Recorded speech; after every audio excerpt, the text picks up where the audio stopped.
Hello guys, A-Claw Vibes here. I got a tutorial for you guys today. It's on creating an exponential bass cut. And what that is this right here.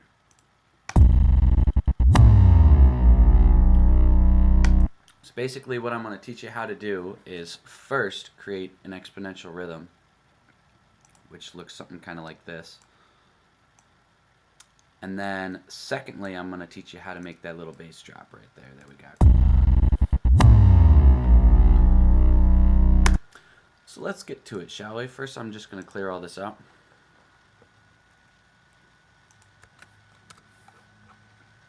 Alright, and now we got a clean slate.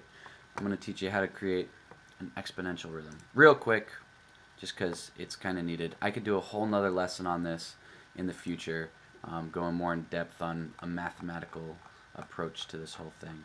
But for now, we're just going to kind of run through it real quick. So first things first, we're going to want to find a kick drum.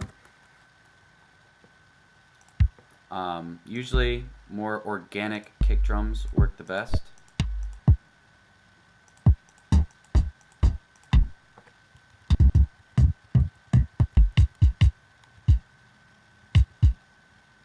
Alright, we'll rock with this one.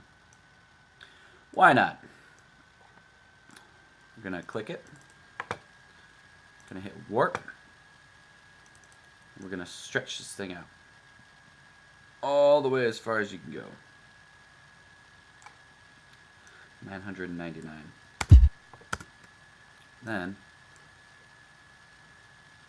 get rid of these loop markers.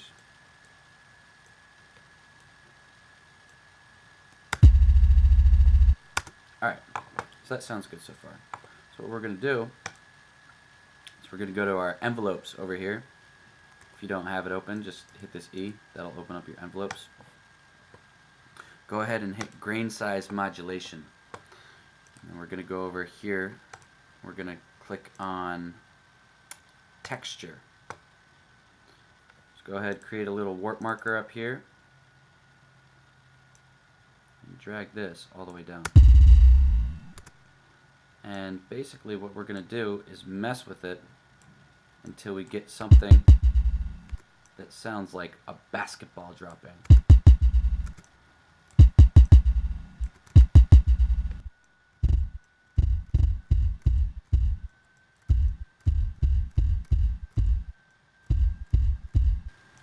So this is starting to sound a little bit better. Alright, so we'll run with that. Why not? So next things next, we're going to resample this into a new clip. So what we're going to do is solo it, record arm this clip, make sure nothing else is record armed. Hit record.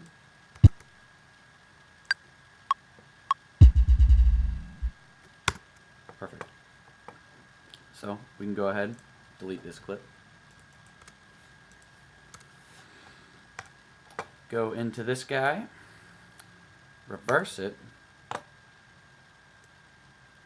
trim it up a little bit, and what we should have is what sounds something like an exponential rhythm, right? So that's the basis of what we got going on. So there's another step to this. We got to do, we can, if we want, we can consolidate this, Command J, so it's all in one beautiful screen. We got to go ahead and set some warp markers. So this is important. So there's no pretty way to do this. Basically just go ahead and start clicking on the transients of this waveform. Get rid of that. Usually you want to hit it at these bigger waves, because if you look at it, that's where your sound is at. That's the rhythm you're going for. So as you can see, it kind of exponentially grows. You can basically clean it up once it's a MIDI file. But this will be the basis of what you're doing.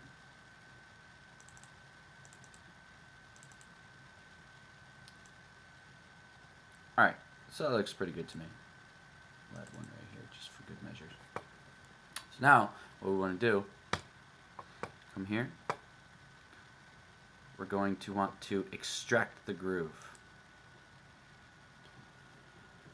And what that does is it turns that groove into a MIDI clip. We'll come over here into our groove pool, and that's what it'll be. What we'll do is we'll rename it. We'll name it Expo Rhythm.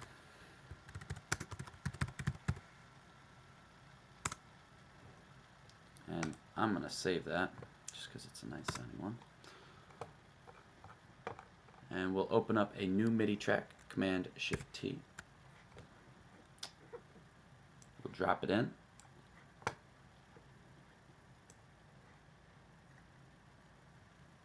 Cool. So now that we got this new MIDI track, we can go ahead and dispose of this audio track. One thing I like to do before I even do anything with it is clean it up. So we'll go ahead and do that. So go inside. We can drop just a random sample in there. Why not? Oh, first, instruments, sampler, drop it on there. Samples, we'll use that. Rim. Notice how it's really glitchy. So what we're going to want to do is go in there and delete some of those samples. Those flams that you see, unnecessary.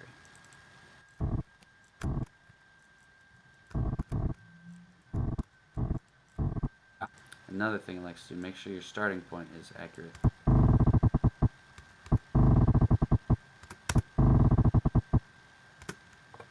You can even come over here and consolidate it at the spot which you want to get it started from. Command J to consolidate. I'm going to add one more in there if you want.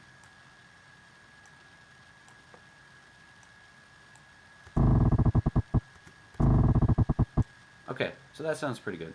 We'll roll with it. So, this is where we go ahead and we create the bass.